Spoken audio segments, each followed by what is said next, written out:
today for your child, learning the ABCs of money. Kids learn pretty quickly how to ask for money, but do they know how to save and manage it? Well, legislation to add financial literacy curriculum to Oklahoma schools passed earlier this year. Lawmakers say kids need to learn about credit cards, debt, and interest rates to survive modern-day life.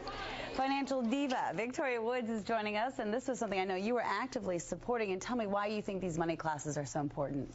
Well, the first thing is we owe it to our children. That's first of all. And I have been so passionate and actively involved for the last 3 years and so proud that we finally passed this legislation. I actually devoted one entire chapter in my new book, It's All About the Money, Honey, just to this subject. It is very important. Now, when is a good age to start teaching about it? I mean, is it too early ever? Well, it depends on the child, Meg. It really does. And if your child, I have started teaching children as early as 5 years old. When they start having money of their own, if they start doing chores, let's say, and you want to start teaching them, it's a good age to start teaching them, because you start off with the basics of this is a job, this is what you get. Now when you take it, this is what we're going to give away, this is what we're going to save, and what we have left over is what we're going to spend. We don't spend it all. It's the best thing you can do is start teaching children early. The value of a dollar. That's right. What about, I know a lot of families don't want to talk about money. They think that shows materialism, it's kind of, some people think it's gauche to discuss money.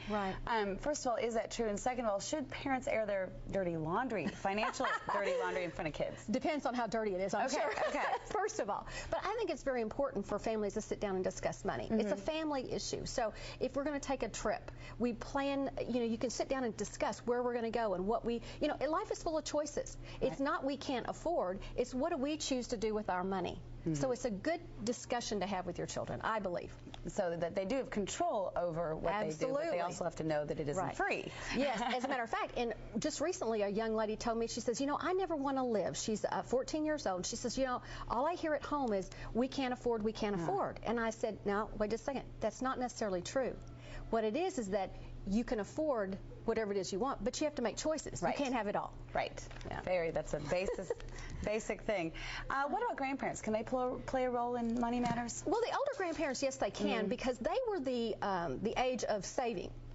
It's the baby boomers that are the consumers and the spenders that have caused all the problems. As a matter of fact, history shows that in 70 years before 2001, there was only 7 years that Americans spent more money than they earned. Since 2001 to 2006, every single year, we have spent more money than we've earned.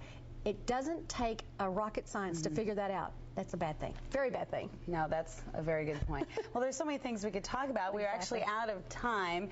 But, of course, we can always learn more from you. Always learn more. Always. And if parents do want to know more, you can get more information. You can log on to KFOR.com.